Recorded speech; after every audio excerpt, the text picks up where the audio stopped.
नमस्कार दोस्तों, मैं राज पांडे। आप देख रहे हैं आरसीएन टुडे। आप सभी का आरसीएन न्यूज़ टुडे चैनल पर हार्दिक स्वागत है। अभी की लेटेस्ट अपडेट के बारे में बात करेंगे।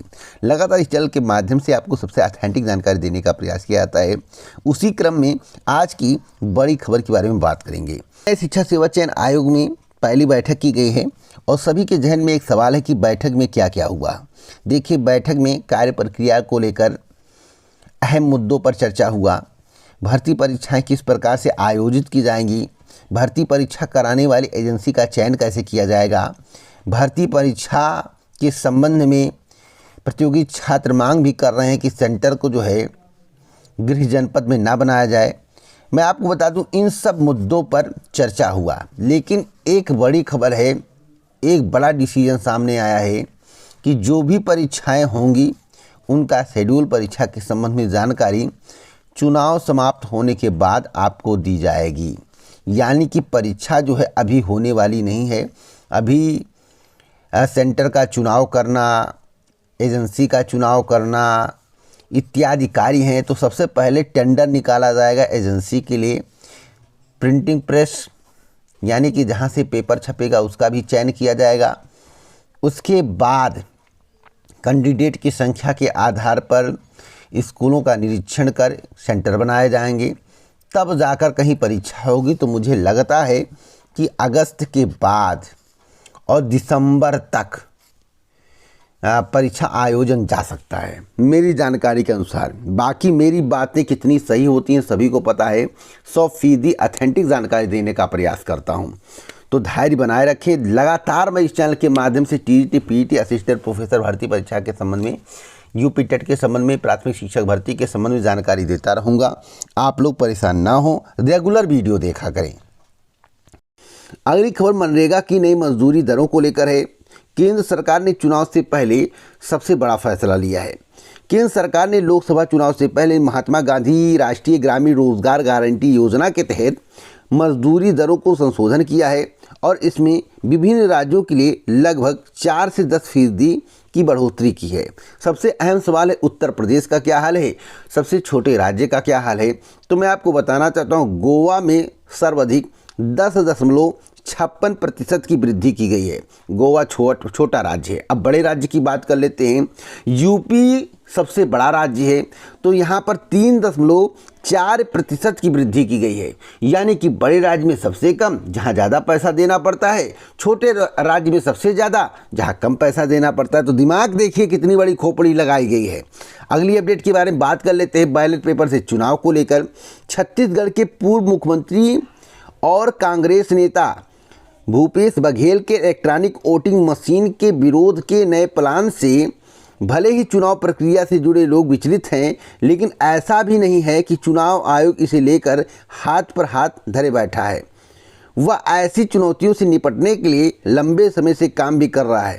यह बात अलग है कि आयोग ने अभी इसे लेकर अपने पट्टे नहीं खोले हैं, लेकिन जानकारों की माने तो ऐसी स्थिति में आयोग अधिकतम संख्या की 2 ईवीएम यूनिटों का इस्तेमाल भी कर सकता है। अब भूपेश बघेल ने ऐसा क्या कहा जिससे चुनाव आयोग भी सतर्क हो गया है। कहा था भूपेश बघेल ने कि यदि 384 से अधिक प्रत्याशी नामांकन कर देंगे तो आयोग को बैलेट से चुनाव कराने पड़ेंगे। अब तक की सबसे बड़ी खबर मैं आपको बता रहा हूँ। तो इसी को लेकर चुनाव आयोग चौकन्ना हो गया है। दोस्तों, ईवीएम मशीन में बदलाव किया गया है। M3 मॉडल ईवीएम मशीन से होगा लोकसभा का चुनाव। नई ईवीएम से छेड़खानी नहीं होगी आसान, पुरानी मशीनों से कम होगा वेट। मैं आपको बताना चाहता हूँ, छेड़खानी वाली बात बीच में कहाँ से आ जाती है। जब छेड़खानी होती ही नहीं है तो छेड़खानी वाली बात क्यों कही जाती है। दूसरी बात, जब विपक्ष कह रहा है कि ईवीएम से छेड़खानी नहीं होती है, तो भैया ईवीएम को बैन करके बैलेट से कर लीजिए। बैलेट से भी भाई मैं कहता हूँ, मैं ईवीएम से जीत सकता हूँ तो बैलेट से नहीं जीत सकता हूँ। लेकिन सरकार बैलेट से चुनाव क्यों नहीं करा रही है, यह बात समझ में नहीं आ रहा। चुनाव आयोग पर राजी क्यों नहीं है, यह भी बात समझ में नहीं आ रहा। अगले अपडेट के बारे में बात कर लेते हैं।